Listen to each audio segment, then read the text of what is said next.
Mga kapaglaom, maayong buntag kaninyong tanan. Ang atong hilisgutan karong Disyembre 2, giuluhan og mga mensahe sa pasidaan. Ang atong teksto makita sa Lucas 17:26-27. Maingon sa nitabo kaniadto sa mga adlaw ni Noe, maingon man usab sa mga adlaw sa anak sa tawo, sila na nagpangaon, sila na nag-inom, sila nagpangasawa ug na nagpamana. Hangtod sa adlaw sa pagsulod ni Noe sa arka, ug ang lunop miabot ug niini gilaglag silang tanan. Kapag laom, ang Ginoo nga Dios sa Israel abuguan alang sa iyang kadungganan. Nangutana ang alagad sa Ginoo, nan sa unsa man nga paagi nga siya nagtagad sa mga lumulupyo niini nga kalibutan nga nagpuyo sa iyang balay ug gikan sa iyang pagkamahinatagong bahandi, gihatagan niya sila og pagkaon ug biste apan sila wala gayud moingon bisan og pagpasalamat ngadto kaniya. Sila wala magtagad sa iyang kaayo.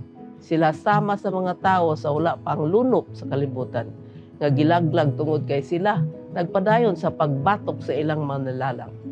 Mahitungod sa mga tao sa wala pang lunop atong mabasa. Og nakita ni Jehova ang pagkadautan sa tao sa yuta, dako ug nga ang tanang pagpabalandong sa mga hunahuna siyang kasing-kasing kanunay huna-huna nga mga kadautan lamang. Ug miingon ang Dios kang Noe, ang katapusan sa tanan nga unod aniya sa atubangan nako kay ang yuta napuno sa mga kabangis tungod sa kanila. Ug aniya karon pagalaglagon ko sila uban sa yuta. Genesis 5:13. Ang Dios nagapasidaan sa mga mulupyo sa karaang kalibutan sa iyang katuyuan sa paghinlo sa yuta gikan sa kaugawan niini. Apan ilang gibiay ang ilang giisip nga usa ka patuo-tuo nga panhagna. Sila may biay sa pasidaan ni Noe bahin sa umaabot nga lunop. Sa dihang si Kristo dinhi pa sa yuta, siya nagpasidaan kung unsang mahitabo sa Jerusalem tungod kay ang mga tawo nagdumili sa kamatuoran. Nagtamay sa mga mensahe nga gipadala sa Dios. Apan ang iyang pasidaan wala gyud pamatya. Ang Ginoo nagpadala kanato pinaagi sa iyang mga embahador o mga mensahe sa pasidaan. Nagpahayag nga ang katapusan sa tanang mga butang haduol na. Ang uban naminaw niini mga pasidaan, apan ang kadaghanan wala nagatagad niini. Ingon usab niini ang mahitabo sa dihang si Kristo moabot. Ang mangunguma, ang mga negosyante, ang mga abogado, ang mga magpapatigayon, bugos nga malinga sa ilang buluhaton ug diha kanila ang adlaw sa Ginoo mag-aabot sa masalitag. Busa pagbantay kay wala kamo masayod kanus amo abot ang agalon sa panimalay. Kini ba sa gabii, sa tungang gabii o sa tingtugaok sa manok o sa kabuntagon.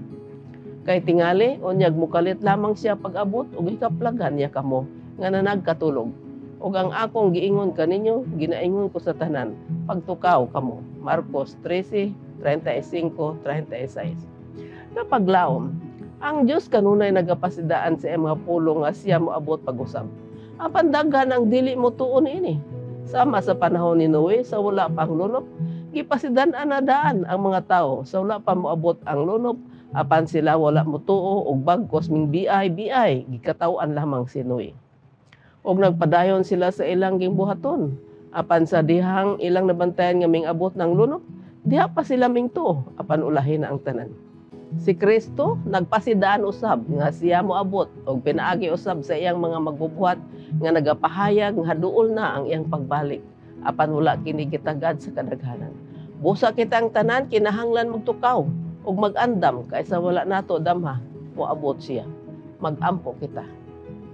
Diyos ug mahigugmaon namo nga man sa langit. Salamat nga imo kaming gipasidan-an sa imong pag-abot.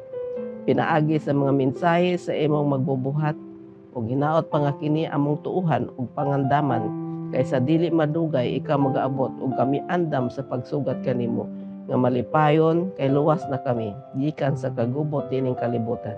Sa ngalan ni Jesus. Amen.